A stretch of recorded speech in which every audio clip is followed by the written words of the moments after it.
কেরামান কাতিবিন, এই দুজন ফেরেশতা তার শুধু আমলনামায় নেক লিখতেই থাকে। যে ব্যক্তি আশার নামাজ পড়লো ফজর পর্যন্ত, সে যদি ঘুমের মধ্যে থাকে, তাহাজ্জুদ নামাজ যাও না পড়ে, কোরআন তেলাওয়াত যদি নাও করে, শুধু এশার নামাজ পড়ার কারণে ফজর পর্যন্ত তার ঘুমটা সহ ইবাদতের মধ্যে গণ্য করা হয়, অর্থাৎ সে নামাজের মধ্যে নিয়োজিত ছিল বলে ফজর পর্যন্ত লেখা হয়। তাহলে নামাজ, 5 ওয়াক্ত নামাজ মানুষকে 24 ঘন্টা ইবাদতে নিয়োজিত রাখে। আমাদের আমলনামার ডায়েরির মধ্যে, আমলনামার মধ্যে লেখা হয়। এই জন্য আল্লাহ বলে, ওয়া খালাকুল জিন্না ওয়াল ইনসা ইল্লা লিয়াবুদুন। ও আমার বান্দারা, জিন জাতি এবং মানব জাতি, তোমরা শোনো, তোমাদেরকে আমি সৃষ্টি করছি শুধু আমার ইবাদত করার জন্য। যদি আপনি ফজর নামাজ পড়লেন, জোহর পর্যন্ত আপনাকে নেককার বলে লেখা হইতেছে, আপনার আমলনামায় লেখা হইতেছে নামাজি হিসাবে। যদি আপনি জোহর নামাজ ছেড়ে দেন, তাহলে জোহর থেকে আসর পর্যন্ত আপনাকে গুনাহগার হিসাবে লেখা হবে। তাহলে নেক আর লেখা, ইবাদত আর হইল, ইবাদত অফ হয়ে গেল। কোথায়? ওই যে জোহর থেকে আসর পর্যন্ত আপনার ইবাদত আর লেখা হচ্ছে না। এই জন্য আল্লাহ বলতেন, হে আমার বান্দারা, আমি তোমাদেরকে ইবাদতের জন্য সৃষ্টি করছি।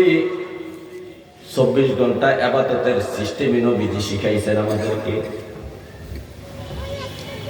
একটা মানুষ ঘুমানোর সময় দোয়া করে, আল্লাহুম্মা বিসমিকা আমুতু ওয়া আহিয়া। নবীর সুন্নত তরিকা যে দোয়া পড়ে যখন সে ঘুমায়, এই দোয়া পড়ার কারণে তার ঘুমটা নেককারের খাতায় লেখা হয়। যতক্ষণ পর্যন্ত ঘুমাবে, ততক্ষণ পর্যন্ত তার আমলনামায় নেক লিখতেই থাকা হবে। যখন সে ঘুম থেকে উঠবে, তখন সে নবীর সুন্নত তরিকা যে দোয়া পড়বে, আলহামদুলিল্লাহিল্লাযী আহইয়ানা বা'দা মা আমাতানা ওয়া ইলাইহিন নুশুর। আপনি প্রস্রাবখানায় ঢুকবেন, বাম পাও দিয়ে ঢুকবেন, বাম পাও দিয়ে ঢুকার আগে আপনি প্রস্রাবখানার দোয়া পড়বেন, আল্লাহুম্মা ইন্নী আউযু বিকা মিনাল খুবুসি ওয়াল খাবাইস। তাহলে প্রস্রাবখানায় তো নেক হয় না, কিন্তু দোয়া পড়ার কারণে আপনার এই প্রস্রাব করাটাও নেকে পরিণত হয়ে যাবে। জোরে জোরে বলুন সুবহানাল্লাহ। আপনার প্রস্রাবখানা থেকে যখন বাইর হইবেন, ডান পাও দিয়ে বাইর হইবেন, ডান পাও দিয়ে প্রস্রাবখানাতে বাইর হইয়াই দোয়া পড়বেন।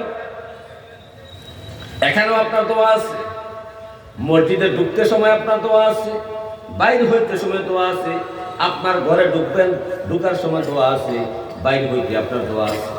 তাহলে আল্লাহর নবী এই উম্মতের 24টা ঘন্টা যেন ইবাদতে নিয়োজিত থাকতে পারে, 24টা ঘন্টায় যেন তার ইবাদত হয়, তার জন্য নবী বিভিন্ন দোয়া শিখাইছেন। প্রত্যেকটা কাজে কর্মের আগে আগে পরে পরে দোয়া আছে। জোরে জোরে সুবহানাল্লাহ।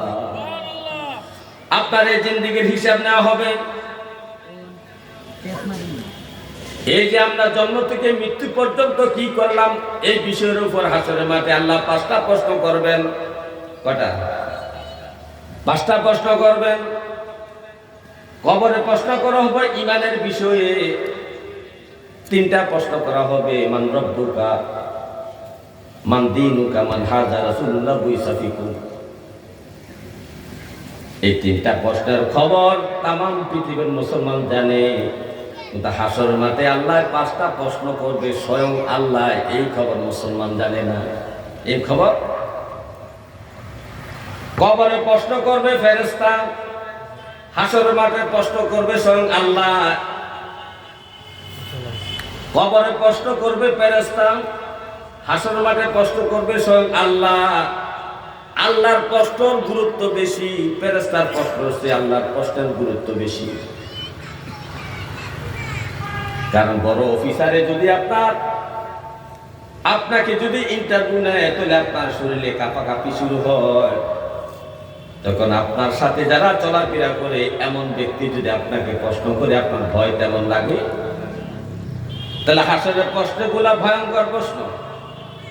স্বয়ং আল্লাহ নিজে প্রশ্ন করবেন, আব্দুল্লাহ ইবনে মাসউদ নবীজির প্রিয়তম সাহাবী,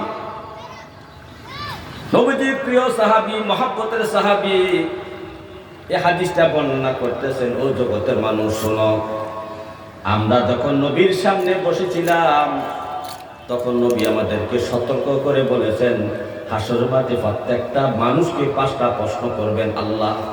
কয়টা প্রশ্ন? 5টা প্রশ্ন করবেন। হাত্তা ইউসালা আন খামসিন, 5টা প্রশ্ন ছাড়া কোনো মানুষকে ছাড়া হবে না। ধনী গরিব নারী পুরুষ সবাইকে 5টা প্রশ্ন করা হবে। 1 নাম্বার প্রশ্ন নবীজি বলেছেন, আন উমুরিহি ফিমা আফনাউ, তোমার 60 থেকে 70 বছর, জন্ম থেকে মৃত্যু পর্যন্ত, এই যে 70 বছর, 60 বছর, 50 বছর, 40 বছর, এই হায়াতটুকু তুমি পাইলা, এই হায়াতটুকু তুমি কিভাবে কাটিয়েছো, শেষ করেছো, একটু বলো। কিভাবে তোমার হায়াত শেষ করলা, হিসাব দাও। এখন আপনি হিসাব দেওয়া শুরু করবেন রব্বে কারীম, কারণ নাবালকের বয়সের হিসাব নাই। সাবালক যখন হয়েছেন, যখন আপনার 7 থেকে 10 বছর হয়ে গেছে, তখন থেকে আপনার যত কর্ম আছে, দিনটা 24 ঘন্টা যাতায় যাতায় ছিলেন, যে কর্ম করছেন, যত কথা বলছেন, সমস্ত কষ্টার হিসাব আমার আল্লাহর কাছে আপনি হাসরের মাটি দিতে হবে। হে আমার ভাইও, 2 নাম্বার প্রশ্ন, ওয়ান শাবাবিহি ফিমা আবলাউ, এরে আমার বান্দা, তোরে আমি একটা যৌবনকাল দিছিলাম, এই যৌবনের কারণে তুমি অনেক শক্তি দেখাইছো, অনেক মিটিং মিছিল করেছো, অনেক মানুষকে অত্যাচার করেছো, নেতা হয়েছো, কত কিছু না করেছো, রঙ্গার ঘোড়া দৌড়াইছো। এই যৌবনকালে বান্দারে, এই যে তোমার একটা যৌবনকাল আমি দিয়েছিলাম, এই যৌবনকালটা কি কাজে কাটাইছো, কি কাজে অতিবাহিত করেছো, একটু হিসাব দাও। এক তো হিসাব নেবার জন্ম থেকে মৃত্যু পর্যন্ত, এর মধ্যে